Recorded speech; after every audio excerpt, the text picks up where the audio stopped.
Hey everybody, Dr. B here. Welcome back to the sidewalk at East Lansing Public Library for our weekly sidewalk STEM.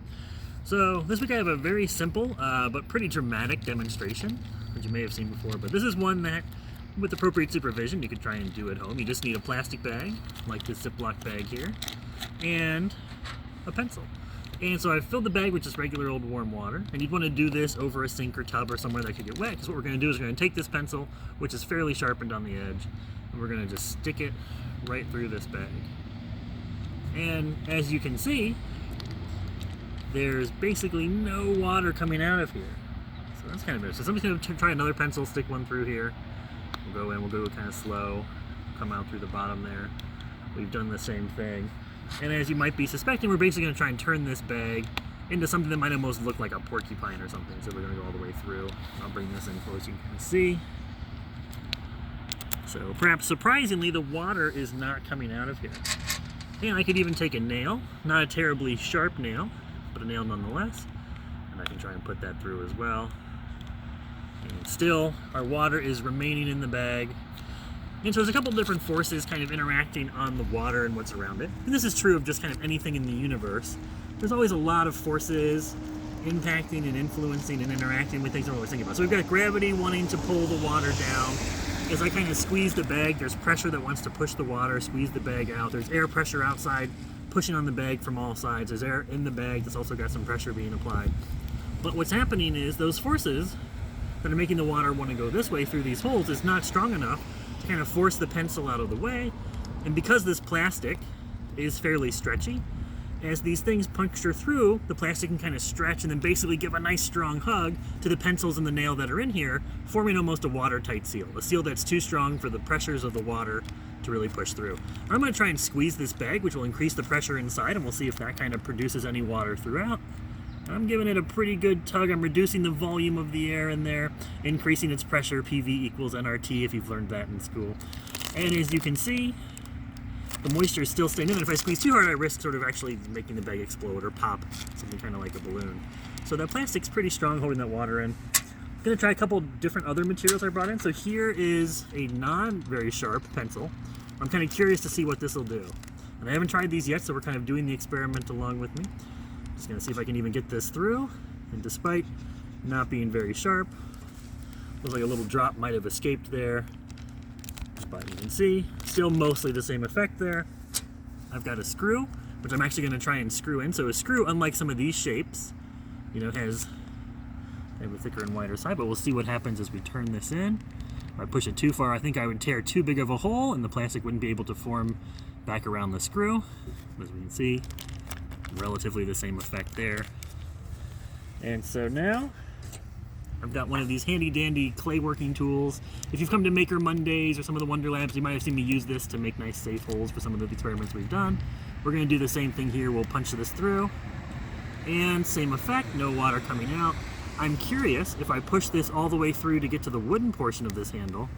I don't think I can without tearing it too much, and as you can see, the plastic's starting to tear, but hey, we got it through. And you can see I actually punctured a hole in the end, but didn't plug it with the end of that poker, so I'm going to see if I can actually line it up. That might be pretty tricky to pull off. Let's see, but if I can get back through that same hole, we can almost kind of seal it back up. I missed a little bit, but kind of the same effect. And now, I have no idea what this is going to do. It's your classic pipe cleaner. We use these in some of our maker crafts all the time. Thin little piece of plastic, or metal inside there, that kind of wire, but I'm curious if all the kind of fuzzy stuff stuck around it will prevent this process from working. And I'm actually kind of surprised by this. It can kind of squeeze that fuzzy stuff through and then still form back tightly enough to hug that metal little wire inside to actually hold the water. And now if I try something like this, another one of our clay working tools, if I stick this through here very carefully, of course we're going to get to a point where we've made a hole big as this blade, as tall as this blade, but that thin portion is going to come out. So it should be okay as long as we're doing this and kind of going straight through. But then once I get to the back part there, yeah. Now we've got a hole that's bigger than what we can actually plug it with. But I wonder if I force that through both ways, I can kind of seal it up. And the plastic's got a lot of integrity. It's actually holding together pretty well with just a few kind of small drips. So that's pretty fun. Because of course if we just took a bag like this and we make the hole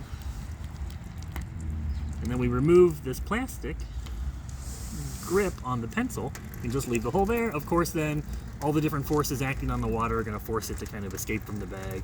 Flow out here as air is also pushing past it to get back in. And so we've got a leak. So you might think, wow, does that work with any kind of plastic or just these sandwich bags? Well, that might be kind of fun to take. We've got a balloon here.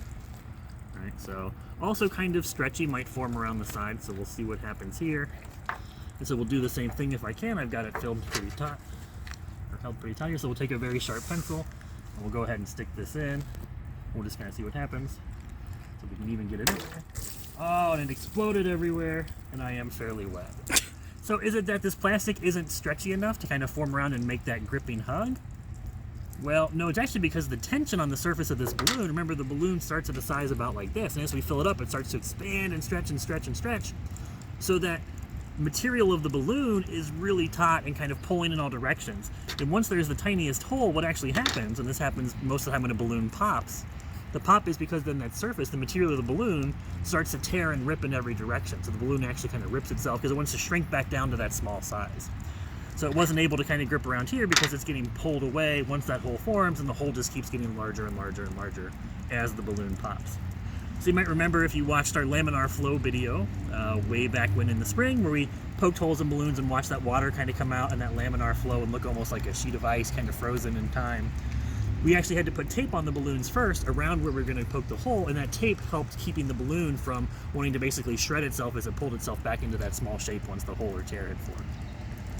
All right, well, this was a lot of fun. I'm going to go dry off a little bit, and I will see you next week for another Sidewalks Down. Stay curious.